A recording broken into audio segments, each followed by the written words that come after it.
Hi, welcome to True Creeps, where the stories are true and the creeps are real. We'll cover stories from grotesque gore to the possibly plausible paranormal, to horrifying history, to tense and terrible true crime, and everything else that goes bump in the night. We're your hosts, Amanda, and I'm Lindsay, and we want you to join us while we creep. We cover mature topics. Listener discretion is advised. Hello, everyone, and welcome to another episode about a ghost town. We love a ghost town. We love a ghost town. And today we're going to be talking about one in Arizona called Jerome. And it used to be a mining town. And I've been there a few times. And it is a very, very spooky place. Just all around, it's very spooky. Today, we are going to focus on two of the spookiest, I'd say, places within the town. And a lot of ghost hunters have visited Jerome because it is a pretty big hotspot for the paranormal. Jerome is a pretty old place, and it used to be a mining town, and its first mining claims were filed in 1876, so pretty old. The first place we're going to talk about today is now called the Jerome Grand Hotel. The hotel itself used to be the United Verdi Hospital, so a lot of people believe that that might be why it's so haunted, is because so many people die in hospitals. Reasonable. Reasonable, yep. So the hospital, though, has had a lot of changes over the years. So originally, like I said, the United Verdi Hospital. The hospital was constructed in 1926, which replaced an old hospital that was built in 1917. So that land's been a hospital for a while, and a lot of people have a lot of reservations about hospitals in general, right? That's also just like a very young building to replace, right? Yeah. 9 years, just a quick minute. I guess when you think about like commercial property, that's like barely a life. Right, for sure, yeah. And the replacement was needed after a fault shift happened due to blasting, and it damaged the south wing of the original hospital. And so, because we are not geologists, scientists, would that be right? I think you said rock scientist just now, but yeah. Yeah. You have to add the word scientist. You got mad at me last time. Obviously. Well, I mean, you didn't say the whateverologist, you know? Anywho, are you going to tell me about what a fault shift is? I mean, yeah. So it's a lateral movement of the rocks at a fault. Okay. In case you're like, I've heard the word fault. I know that it has something to do with earthquakes. Here's what it is. So a fault is, so you know how there are cracks all over the planet? Yeah. The name for those cracks is a fault. So it makes sense that the reason why, that crack shifts, clearly that will cause damage to any structure. For sure. And I feel like a mining town too, with blasts and crazy stuff happening all the time, would anger all of that. Yeah, I agree. I don't know because I'm not a geologist scientist. Yeah. But I would imagine that there's just different types of geographic concerns when you're doing those blasts in areas that are more dry and rocky versus places on the East Coast that aren't quite so dry and rocky, right? Where it's mountain towns and things like that. Mm-hmm. Just an interesting note. Yeah. I was didn't even occur to me to think about fault lines because we don't have, I'm sure we have them, but I'm not aware of earthquakes happening over here often. Yeah. In general, I feel like a lot of crazy things have happened in mining towns, where they mine, and then also the things that they're doing to the environment as they do so. Yeah. So everything was moved from the old hospital to the new one in January of 1927. And then that's when it officially opened. And because the old one, got the damage, they just tore down the damaged wing. The placement of the hotel is on a mountain. And realistically, the whole area of Jerome is on the mountain. So it's definitely a good workout when you walk around the area because everything is uneven. That's interesting. I'm sure that's also just a weird vibe that everything's just kind of all cattywampus and I don't know. When I think of most American towns where there would be a place where you would stay in a hotel, it's things are relatively smooth-ish. Yeah, it's not like that. When you look at the pictures, I'm sure you've seen them. I have. It's all up the mountain. You just see building after building and everything. It's just unsettling because when you're walking, it doesn't look like anything should be able to stay where it is. And honestly, some of them haven't. You see there's some buildings that are falling down the mountain that you can't go in anymore. I don't like that at all. Yeah, it's unsettling, but it's a very interesting place. I definitely recommend it. So the hospital was 30,000 square feet, and it was considered to be the most modern hospital in Arizona and possibly the Western states. So it was a big deal. It had things like call lights, sun porches, balconies, ice making rooms, like various x-rays, and just nice things. It had an Otis elevator. Now, whenever I go to any old place, I'm like, oh, is it an Otis? I feel like I know so much about elevators because of our hotels episodes. I also will tell you that if you haven't thought about how ice came to be in times when they're like, I want to say olden times, but like olden times, it is kind of interesting, right? Because we're talking about 1926 or 1927, right? Mm-hmm. I'm typing in 1927 ice, because a lot of places, like, they didn't have ice. So what they would do is they would have these like massive blocks of ice that would be delivered, and then they would chop them, and there was actually ice factories. I know this because there's a distillery in St. Augustine, around where I used to live, that it was in an old ice factory, so you could like learn about ice. But I was like, what an interesting bit of knowledge that I have now. Yeah, it's something that I would have never really thought about. No, but like when you're like ice room, and I'm like, ice room, like, woof, I can't even imagine how that would work in Arizona. Heat. Mm-hmm. Yeah, well, back then it probably wasn't as hot. And it is up north, so it's like, from me at least, so it's a little cooler, like the temperatures, and it's a higher elevation, of course. Yeah. But it was also originally equipped with 3 boilers. And some of the original equipment is still used today, which I thought was really cool. Nice, nice. So here's a big deal. It was also constructed to be almost fireproof and be able to withstand blasting from the nearby mines.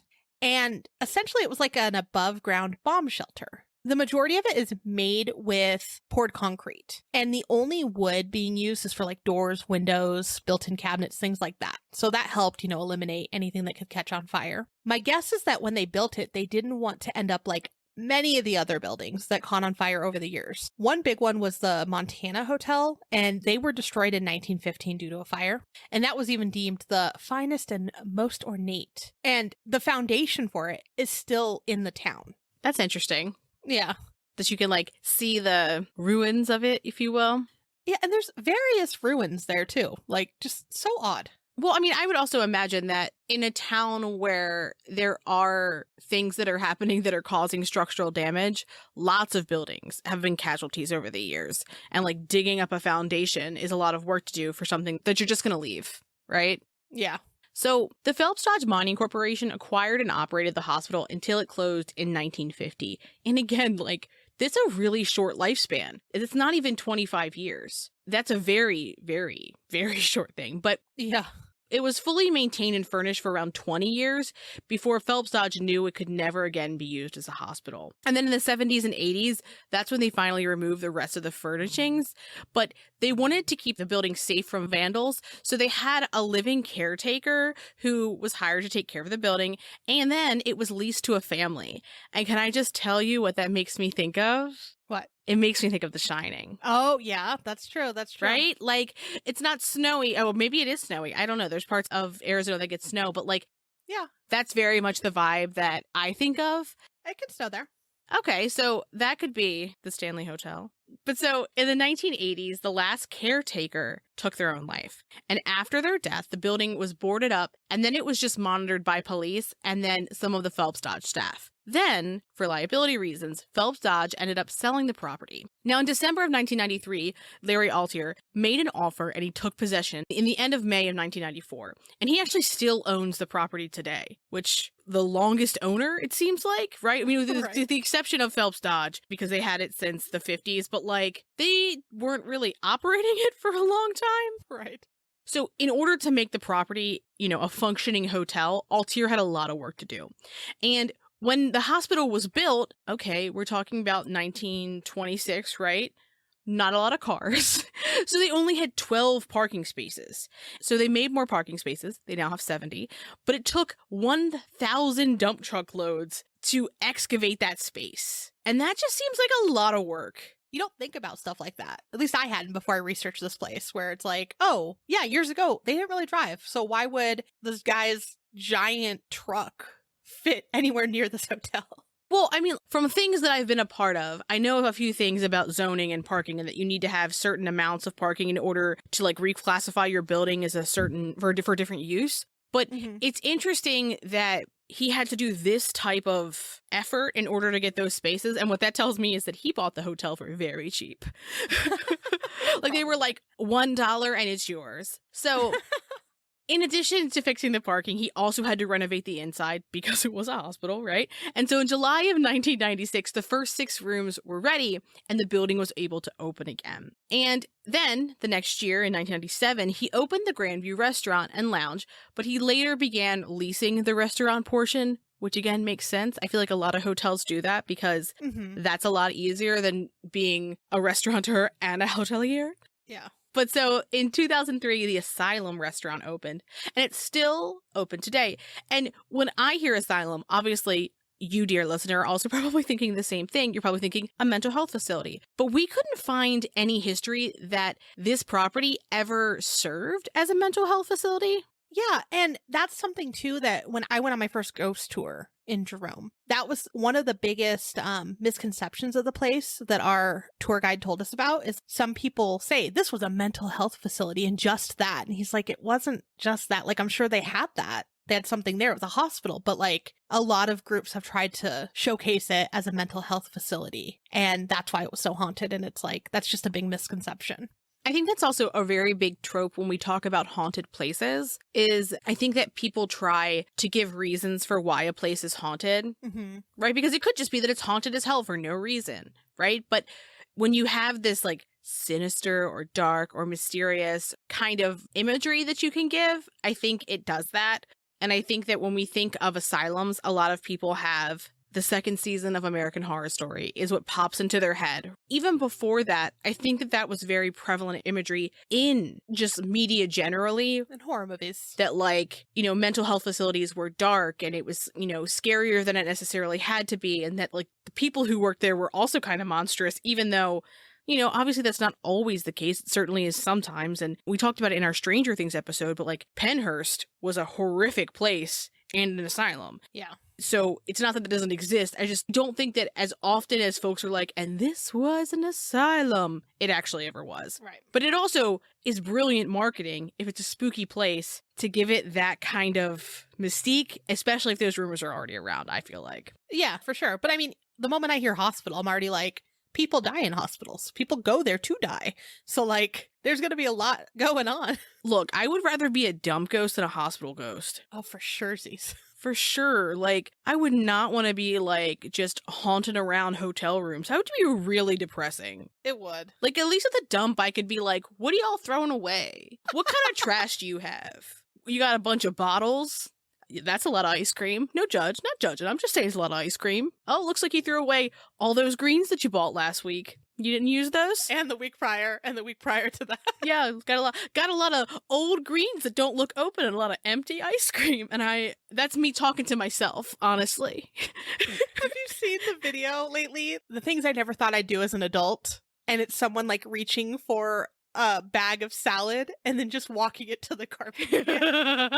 I've seen things like that. And I've seen also where people are like, time for me to buy my weekly greens so I can throw them away. Because if I don't buy them, I feel like garbage. Yeah. Look, I try. I have really good intentions. And sometimes they go bad in like 36 minutes after getting home, though. Well, okay. In Arizona, that is probably true because I imagine all vegetation wilts there because I've been there and it was all beige. The land of beige. But generally, when you open the package, if you put like a paper towel in there and you replace it daily, it will stay good. With the exception of alfalfa sprouts, which will become very disgusting very quickly, so you just have to eat them immediately. Also, as a side note, Moo is still recovering from her surgery. She got her sutures out today. She's doing great. But she is snoring behind me, so if you hear a faint but not ominous growl, then kind of sound, it's just a Moo snore. It's fine. We're all good. I'm good. It's easy. It's breezy. Anywho, Amanda, why don't you tell me why it feels spooky there? Just fucking everything about it is spooky, okay? So the building was said to look, quote unquote, too spooky when Larry was converting it to a hotel. Hold on, wait, you mean that this building that was abandoned for years and not used as any physical structure and was boarded up looked weird, looked a little bit ominous, looked a little bit spooky. Yeah, but not for the reason you're thinking. So the reason that it looked too spooky was because when they were originally constructing the building, they applied the colored veneer stucco too soon. And then the lime leaked through, making the exterior look 100 years old when it was brand new. I feel like that this just structure and like the structure before it, it's just a comedy of errors. Clearly, it was a bad place to build a hospital 2 times in a row. You know? Fair. But I want to take what they did here and construct a brand new home that already looks 100 years old. I'm learning through this. Oh, I see. You're like telling your builder, and then you're going to do this. And they're like, oh, that will do this other thing. And you're like, yeah, that's the point. Yeah. I want a new home that looks haunted, but definitely isn't haunted, but I can still feel creepy in it. Yeah, you got it. Hired. I understand. So its location also gives it kind of a creepy vibe, and it's because it's up on the mountain. And some say that it has like a Frankensteinish appearance with its windows facing the street. Okay. When you look up at it, think of like, I don't know, the cover for like House on Haunted Hill and things like that. Like it's like the spooky building on top of the mountain. It does. It's also because like the way that it's situated on the mountain, you have to kind of be like looking up at it. Like you're not looking directly on it, right? Like it's not like level ground where you're looking straight at a building. You're looking up at it at every angle. Yeah. So the entire town generally just has a creepy vibe to it. And it might be because once the mining operations were closed down, it pretty much cleared out and it felt like an abandoned town. So it was like that until things like restaurants and hotels began their operations so that people would want to come back and visit. Also, this place is really cool. There's a place called the Haunted Hamburger across from Hill Street, fairly close to it, and it's great. I need you to know that I'm on their website now because I was like, well, I need to know more. I need to know, like, what are they selling? It doesn't seem like they have, like, haunted seeming names, but it sounds like I would eat their food. Like, it sounds like it would be literally what you think it is. But what I love is that the people who open the Haunted Hamburger now have the Haunted Group, which is like a restaurant group that owns other restaurants. But I'm like, those are our people. They are. And like, it's been a couple years since I've been there, but like, even on their website right now, their pictures, it's little ghosts across the top. And then they had skeletons all over the building. Yeah. I don't remember seeing skeletons there, but it was a cute little place. I liked it. Yeah. It's cute. So let's get to some more spooky stuff within the building. A total of 9,000 people are said to have died at the hospital alone. And it includes things like sickness, pain, natural deaths in that sense. Also, many people died in mining accidents throughout the area and obviously in the hospital when they were taken there. So some of them are pretty brutal deaths that happened in the hospital. Here's my thing. This doesn't seem like a place that's like very, very populated. Is it? Is it a smaller town? It is a smaller town. Yeah, there's a couple small towns near it too. So like I know when we go to visit my father-in-law, he lives fairly close to there. So like sometimes we'll go up to Jerome for lunch. Okay, so it's possible that these other small towns were also using the hospital when it was open because the hospital was only open for 33 years and 9,000 people dying in 33 years seems like a lot. And that's over 270 people a year. But mining drove a lot of people into those towns too. I agree, but how bad were these mines if over 270 people were dying? Yeah. And also, as of 2017-ish, so in the past 5 years, Jerome had 400 residents. At its peak, it had 15,000 people. Yeah. 9,000 people dying in a place that has only ever housed 15,000 people is alarming. It is. So, we're going to get into our favorite part, the ghost stories. I don't know why I said it like that, but, here we are.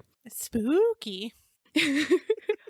So, before it was a hotel, during its tenure as a hospital, some of the patients and the staff reported hearing sounds and voices from the empty rooms. And there were also reports of a woman dressed in white, which any haunted place has to have its token woman dressed in white. Like, Are you even haunted if you don't have a woman in white? Absolutely not. But she was seen in the hospital, and she's still seen in the hotel. There were also reports of a bearded man who would walk down the hallway, and he would turn lights on as he went. And I just love that because my husband says we're not running an electricity factory. And this ghost says, the fuck we aren't. And he is just like, fuck your energy bills. And I love that for him. Set Marge up with the bearded man.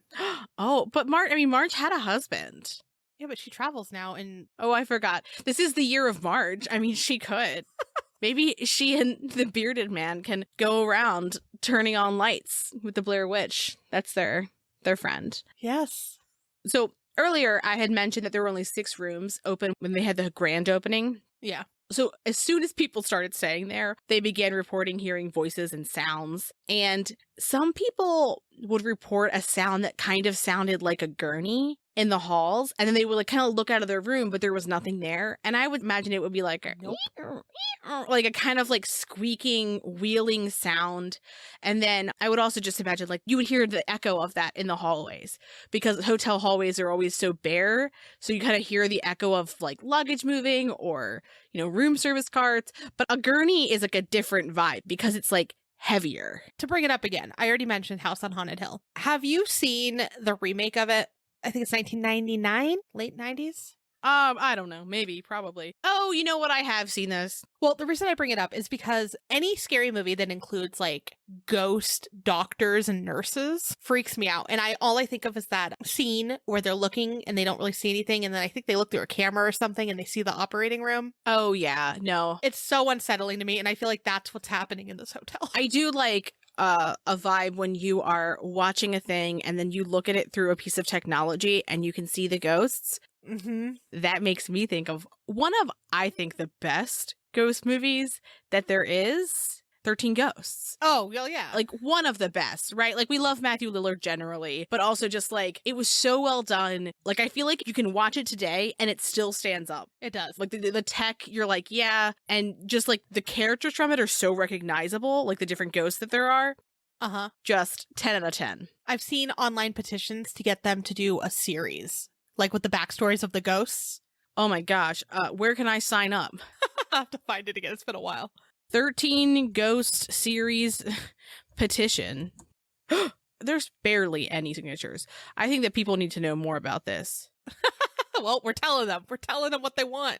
Anywho, okay, so getting back to this. So in 2016, Chris Altier, Larry's nephew, he was interviewed as the general manager. Love that they're keeping it in their family. He said that at that time, each year, they would fill a 300-page journal with visitor accounts of their experiences. And that's wild to me. Like, that's an intense thing.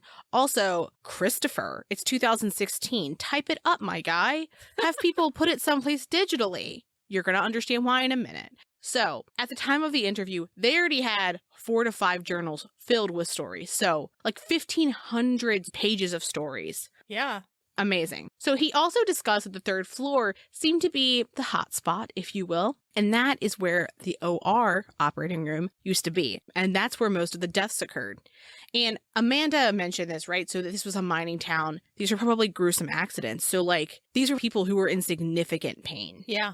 So I could see why you would have energy there, right? And also, people would hear the hospital gurney as it moved around, even after they installed the carpet. And they normally heard it around 3 a.m. So creepy. I hate it. I hate it so much.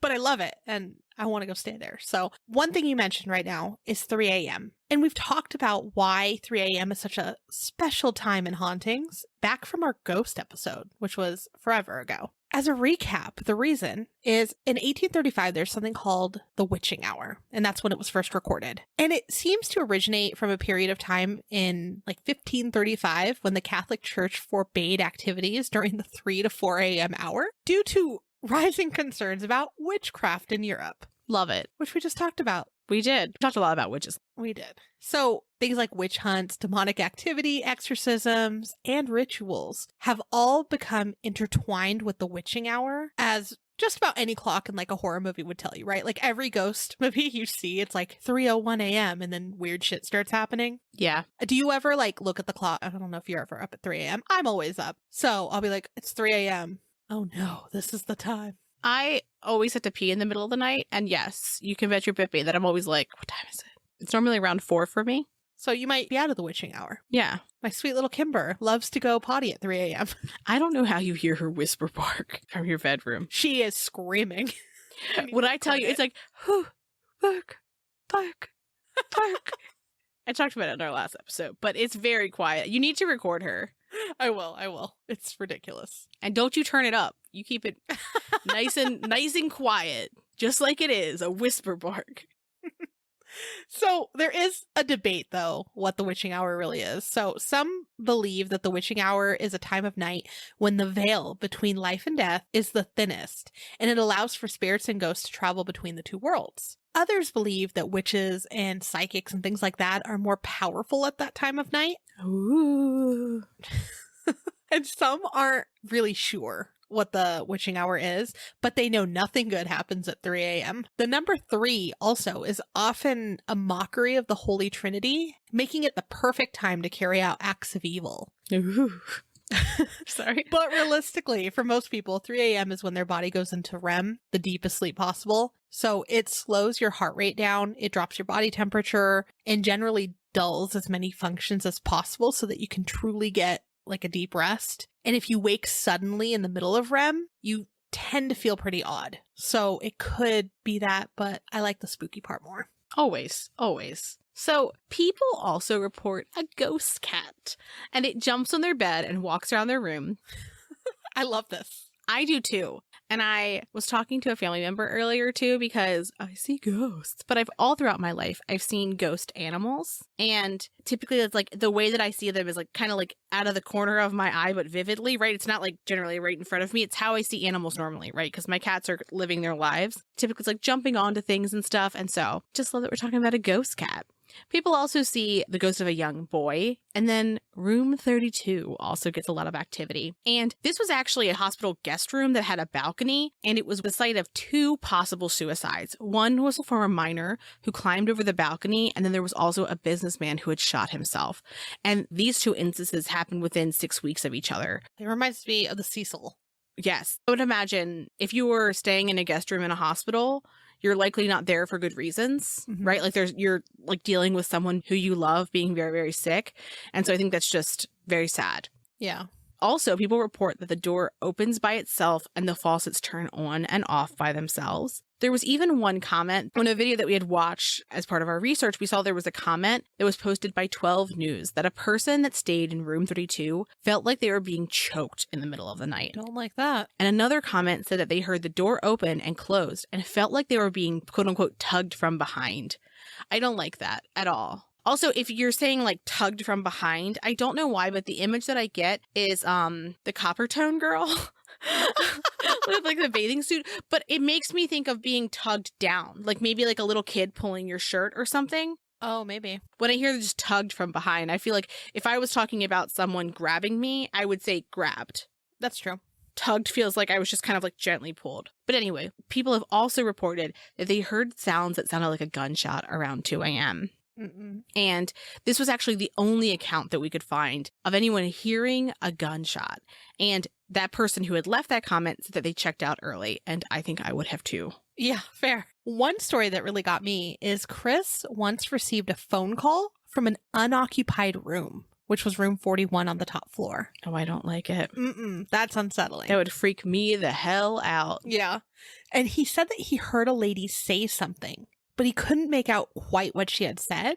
She was speaking really fast and she sounded like she was in trouble. And then the phone cut out. So, of course, he immediately called back and no one answered. So he's like, okay, I'm going to run up to the room. So he goes up to the room and no one was there. When he got back to his chair downstairs, the phone rang again from that same room.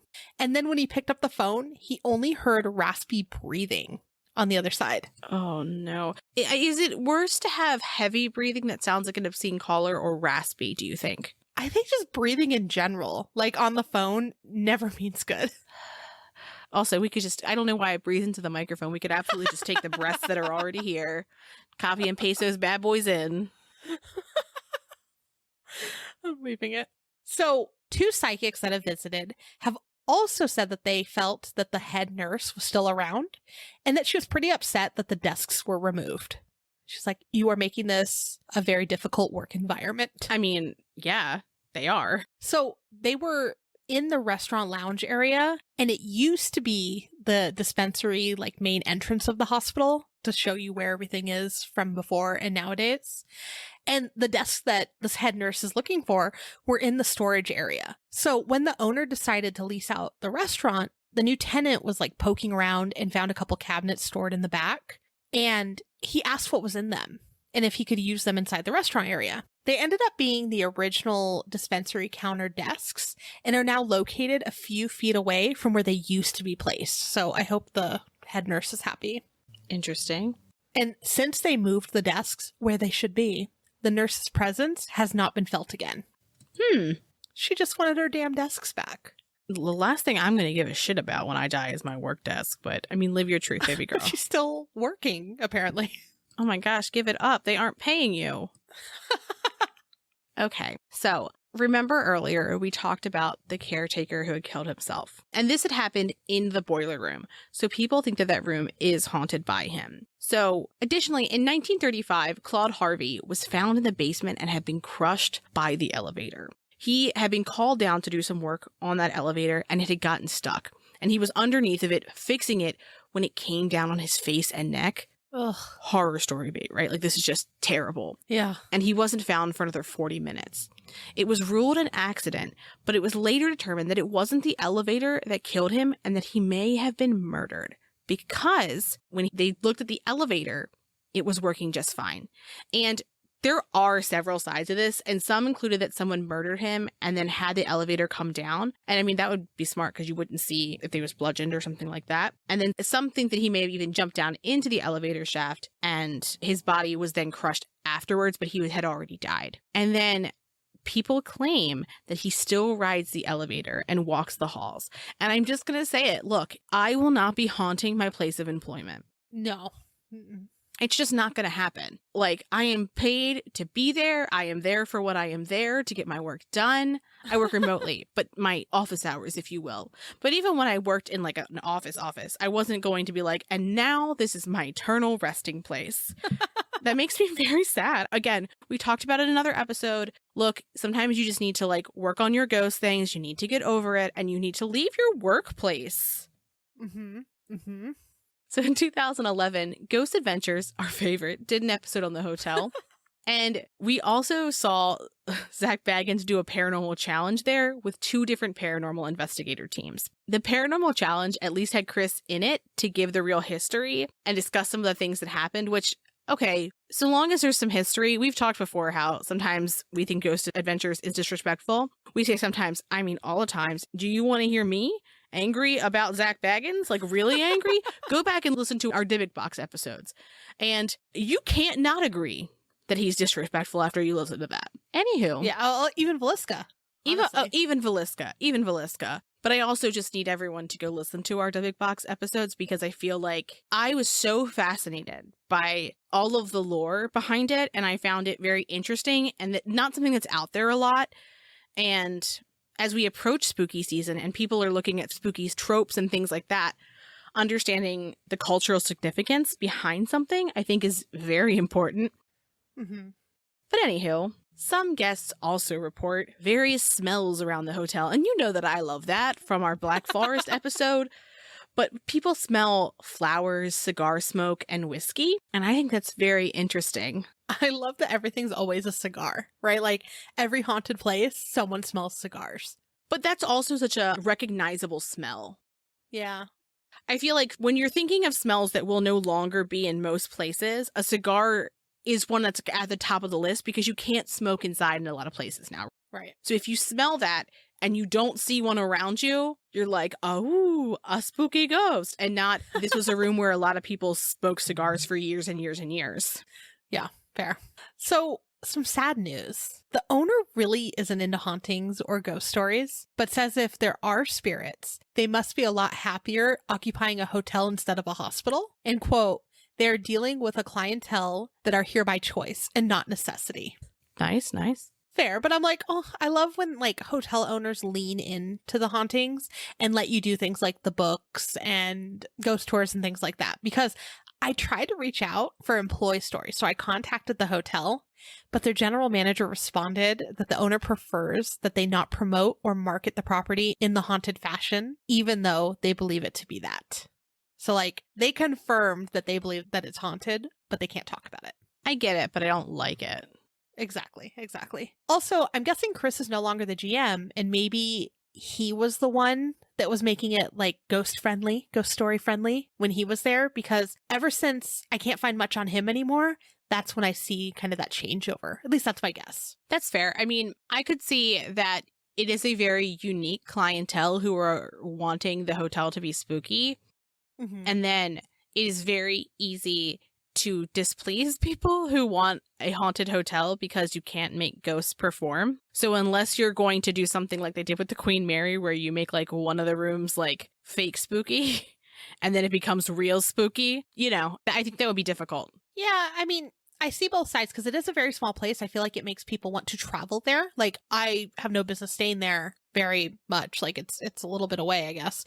But like I want to stay in the hotel so that I can explore it more. That's fair. I also saw that they discontinued the private tours. So now the only way for you to explore it is to stay there. I went on a ghost tour years ago and I absolutely loved it. I just haven't had the opportunity to stay quite yet. And I think I brought it up in a previous episode, but this is where we met the tour guide that we ended up talking them into taking us to the mines late at night.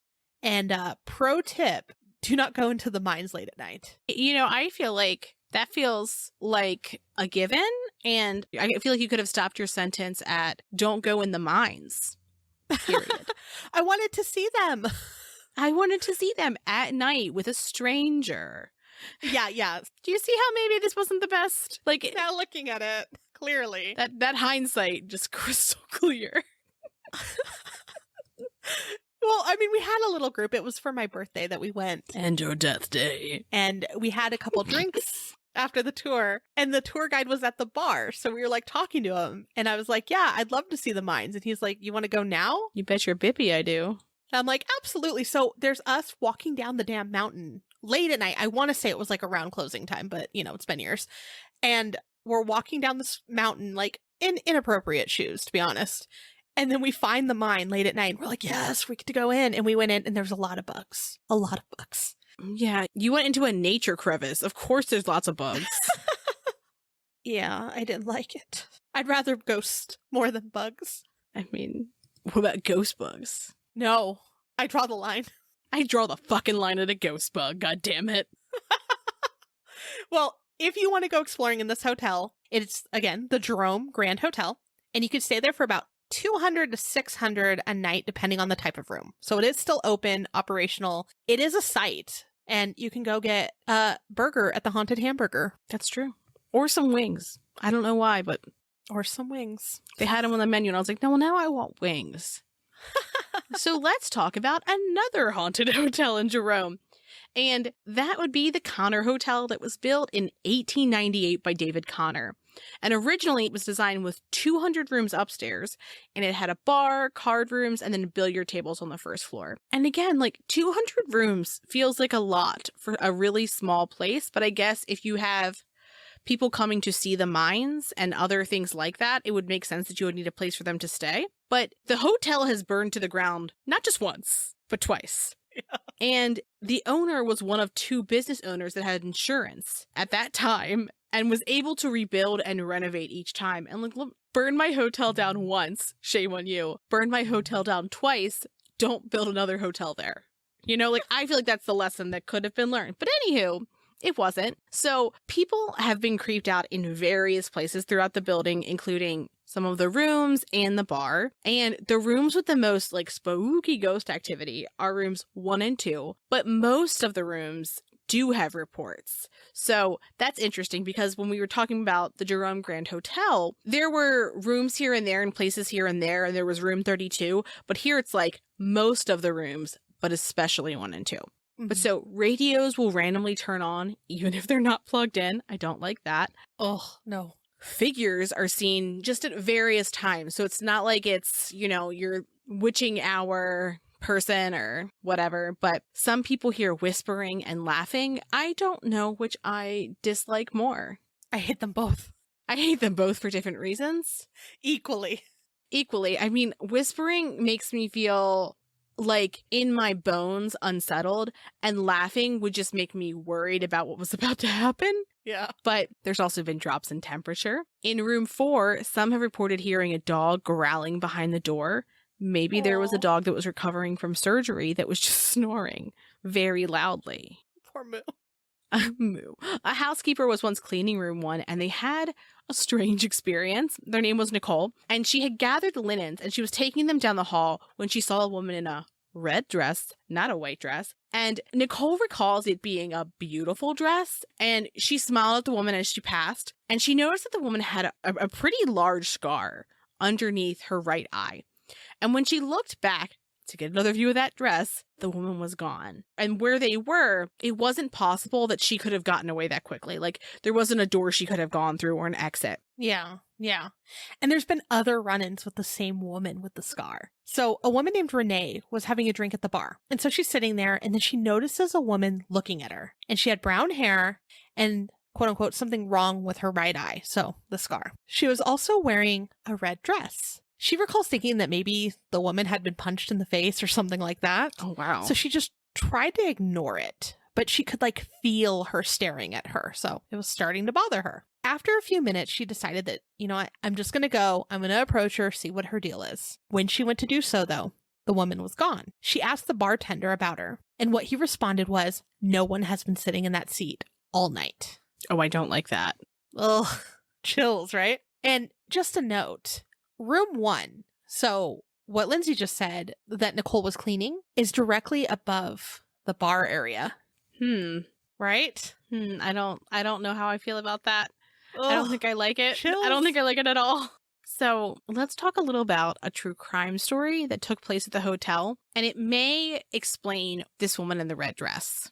So Anna Hopkins believed that her husband, Clarence, was in an extramarital relationship with a school teacher. And it's interesting, too, because she didn't just think that he was having an affair. She thought that this woman was kind of a pawn for other men who were trying to discredit or, make her husband look bad. And from what we understand, a man named Tom, as well as Clarence, and then 2 school teachers named Lucille Gallagher and Lillian Bear, went to dinner and a play when they were in Washington, D.C. And they were all from Jerome, but they were there for various reasons. Clarence had told his wife Anna a few months later after returning home, and she declared it an act of impropriety. And she was already a pretty jealous person, and she didn't like any time he interacted with another woman. Yeah. And she was upset, and she told the school board of trustees that Miss Gallagher and Mrs. Bear were morally unfit to teach. And her proof was the fact that they had socialized with Clarence and Tom in DC. This feels like a very intense reaction. Yes. So the board did not remove either teacher from their staff. Makes sense. So a couple weeks later, Anna attacks Lillian at school, and Anna's arrested, but then she's released after the charges are dropped. So Anna's still pretty pissed, and she told people that she had accidentally attacked the wrong girl and that her real target was Lucille Gallagher. Crazy. It's intense. So on March 5th of 1920, Clarence announced that he would be resigning from his work, which would be effective on April 1st of 1920, because he and his wife were relocating to Los Angeles. Yes. And there's a lot around it, too. From what Lindsay said, Anna, she thought that one of the teachers was a suspected pawn being used by people to discredit her husband. And that kind of fell into what was going on at the time, too. So, yeah, they start their relocation to Los Angeles. However, in February or March, Anna came back to Jerome and booked a room at the Connor Hotel. She told friends many different reasons for her visit, including buying property and that she had a long-standing grievance with Miss Gallagher. Clearly. So on March 31st, 1922, Anna went into the dining room at breakfast time, and she saw Lucille and her friend having breakfast, which happened often during her stay. So it's not like it's the first time she saw her. She had seen her many times while she was staying at the hotel. Anna walked by several times, and then she went into a back room. When she came back into the dining room, Anna threw carbolic acid into Lucille's face after grabbing her by her hair. Jesus. And she grabbed her with her bare right hand. and she rubbed the acid into Lucille's eyes. Anna, calm the fuck down. No man is worth this. No. So several people around, ran to help Lucille, and they pulled Anna off of her. Yeah. And Anna, of course, was later arrested while packing in her room. She also had a gun and ammo with her. Jesus. Put it out there. Woof. Yeah. So they drove her out of town to the Prescott jail. While on the way, she said, quote, "It was not full-strength acid. Since the war, Anna. the manufacturers had not been making the old kind, but a diluted solution." Anna, say less. Say less. Like, yes. I don't love, but I am intrigued by the fact that she knew that it wasn't full strength carbolic acid that she threw into Anna's fucking eyes. And interestingly enough, I was looking it up because I'm like, tell me about this acid. And there were some places that said it wasn't as strong at this time as it had used to be. So like, she wasn't wrong, but still, you don't throw acid at people no matter the dilution. Look, acid is acid, and you don't put it in people's eyes. Yes. Like, fair. I don't even care if it's citric acid. Like, don't put it in anybody's fucking eyes. Right. So she also showed where the acid had hit her clothes and pointed out that it didn't eat through the fabric, which she thought would be evidence that she didn't intend to cause great harm on Lucille. Okay. Yeah. However, the flesh on her right forearm, 2 fingers, right hand, cheek, and spots on her forehead had some pretty intense marks because remember, she grabbed her with her right hand. So some of the acid kind of bounced around all over those areas. And she had marks. Yeah. Ultimately, and fortunately, Anna was found guilty at her trial, and she was sentenced to 5 to 14 years at the state prison in Florence. And she was, at that time, the only female inmate. And when asked if she had anything to say during the sentencing, she said, "I have done no wrong. I am innocent." Ugh. That's a certainly different vibe then, but the acid wasn't even that strong. Like, right? Ugh. So eventually she was granted parole with the understanding that she leave the state and not return until the maximum term of her sentence had passed, which to me is really interesting because normally when you have parole, you can't leave the state, but they're like, Get the fuck out. Yes. So luckily, Lucille survived the attack, but she did have second-degree burns to her eyes, her face, her neck, and her chest. And they thought that she was actually going to lose sight in her right eye. And a specialist was brought in from Phoenix to help her, but she still had permanent scarring to her face. And what a time. So I think that's like an interesting idea that perhaps it's Lucille's ghost that is haunting the hotel. I guess for me, if I'm haunting someplace, it has to be a place I'd want to be. But that's not really how ghosts work, is it? It's typically where there's like pain or like a bad thing happened to you. Because I don't know if it's a ghost, is it residual energy from like a dark occurrence? I don't know. Right. I've seen various, reasons why a ghost would come back, but I've also seen some that just explore the option of it just being an intense feeling happened there, whether it be good or bad. It could be like the best day of their life happened there, or it could be the worst day, which in this case, that's what that is. But I've also seen, like you said, just energy stays. And so perhaps it's just the energy from that day. Okay. Interesting. Yeah. And I did see in some places, a lot of people thought that she died due to the attack. But once I was able to find like, oh, they brought in specialists and things like that, I did see more that she lived. Well, that's good. I think that's partly why people thought, oh, she's the one. For sure she's haunting it because she died there, but she didn't. That makes sense. Well, if you too would like to stay at the Connor Hotel, it's only $125 to $185, a much smaller range than the Jerome Grand Hotel. Yeah, they both look like really cool places to go. I've actually never been to the Connor, but of course, our tour guide did take us up to the Jerome Grand Hotel, which is like a site I would highly recommend if you're in the area, especially during spooky time. Spooky season. And during the winter and everything too. It's okay to be in Arizona during those times. It's okay. But not any other time. It's safe. It's safe. It's getting safe. It's not safe where I am yet. Give it a couple months. But up north, you're fine. So let us know if you've gone to either of these hotels or plan on going to any of these hotels. And we do have a couple more things to quickly discuss with you, some exciting things. Currently, we are running a pretty cool contest. Yes. So if you haven't already, please go to Apple Podcasts and leave us a review and send us a screenshot on our website, truecreeps.com/contests. You can enter to win a curated spooky basket valued at over $100. So we're picking some of our favorite things that we've seen this spooky shopping season, which has started forever ago already, Yes. and giving you a prize. Now, if you've already left us a review, you're not left out. If you've already left one, get one of your friends, family members, share True Creeps with them and have them leave a review. And if they do and they name drop you when they do the form, you will get an entry as well as them getting their entry. And also you can get infinite entries that way. You sure can. You sure can.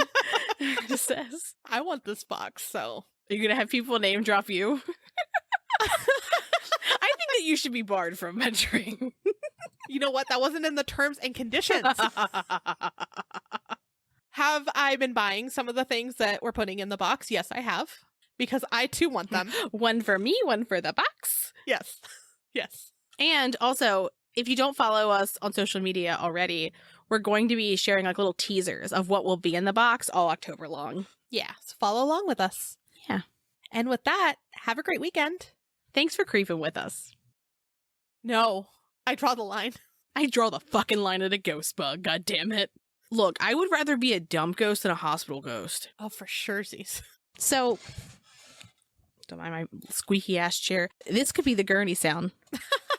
Thanks. You're welcome. Burn me down once, shame on you. Burn me down twice. Don't build a house. Don't burn my hotel. Burn my.